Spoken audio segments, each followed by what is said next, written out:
Video রেকর্ডের মাধ্যমে প্রমিতের মুখোশ সকলের সামনে খুলে দিল কথা। হ্যাঁ বন্ধুরা, এমনটাই দেখতে পাবো আমরা কথা ধারাবাহিকের আগামী পর্বগুলোতে। কথা অগ্নিকে বোঝায় যদি বিপরীত লয়ার বুঝতে পারে দাদু নাতির সম্পর্ক ভালো নেই তাহলে এটাকেই তারা কাজে লাগাবে। বিপরীত লয়ার বলে ওনাদের সবকিছুই মিথ্যে মনে হচ্ছে। যদি মিথ্যেই না হতো তাহলে অগ্নিভোগ গুহ পারিবারিক ব্যবসায় যোগ দেননি কেন? আর এটাও তো শোনা গেছে ওনার গুহ ফার্মারের ওপর কোনো ভরসা নেই। অগ্নিকে কাঠগড়া ডাকা হয় আর জিজ্ঞেস করা হয় আপনার দাদুর ওপর কি আপনার পুরোপুরি ভরসা নেই? আর আপনার কি মনে হয় আপনার দাদু কি পুরনো ব্যবসায় কারচুপি করতে সুবিধা হয়? অগ্নি তখন বলে আমি জয়েন করিনি, সেটা আমার ব্যক্তিগত ব্যাপার। তবে ওনার মতো আমি সৎ মানুষ আর কোথাও দেখিনি। উনি ওনার ব্যবসা ডিজিটাল করেনি, তাতে কি অসুবিধা হতে পারে? এটা তো কোনো ক্রাইম নয়। প্রচুর মেডিকেল ক্যাম্প করেছেন উনি।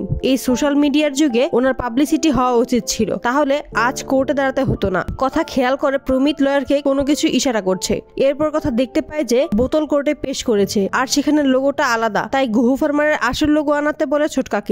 অন্যদিকে দৃষ্টিহীন সাক্ষীরা সত্যি অন্ধ কিনা সেটা জানার জন্য কথা লাঠি নিয়ে পরীক্ষা করতে চায়। লাঠি দিয়ে আঘাত করতে আসলে লোকগুলোর সাথে সাথে লাঠি ধরে ফেলে আর কথা বুঝে চায় যে লোকগুলো মিথ্যে কথা বলেছে। গুহ ফার্মারের আসল লোগো সমেত বোতল পেশ করা হয় কোর্টে। প্রিয়া তখন বলে প্রতিপক্ষ কোম্পানি আমাদের কোম্পানির বদনাম করার জন্য আর ক্ষতিপূরণ নেবার জন্যই মিথ্যে সাক্ষী সাজিয়েছে। বিপরীত লয়ার তখন বলেন আমার সাক্ষীকে প্রমাণ ছাড়া কিভাবে মিথ্যে বলতে পারেন আপনি? প্রিয়া বলে যেভাবে আপনি শশীভূষণ বাবুকে অপমান করছেন। কোর্টের বাইরে প্রমিত লয়ারকে একসাথে কথা বলতে দেখে ফেলে কথা আর ভাবে এর আগেও তো একবার লয়ারের সাথে প্রমিতকে কথা বলতে দেখেছে, আজ আবার। তাই এইসবের ভিতরে প্রমিত কি কোনোভাবে জড়িত? তাই ফোনে সবটাই রেকর্ড করে নেয়। প্রমিতের আসল মুখোশ কথার সামনে চলে আসে। কোর্টে ভিডিও রেকর্ডের মাধ্যমে প্রমিতের মুখোশ খুলে দেয় কথা। তো বন্ধুরা, তোমরা এটাই তো চাও যেন এভাবেই যেন ভিডিও রেকর্ডারের মাধ্যমেই প্রমিতের সকল কুকর্ম যেন সকলের সামনে প্রকাশ করে কথা? কমেন্টে জানাও।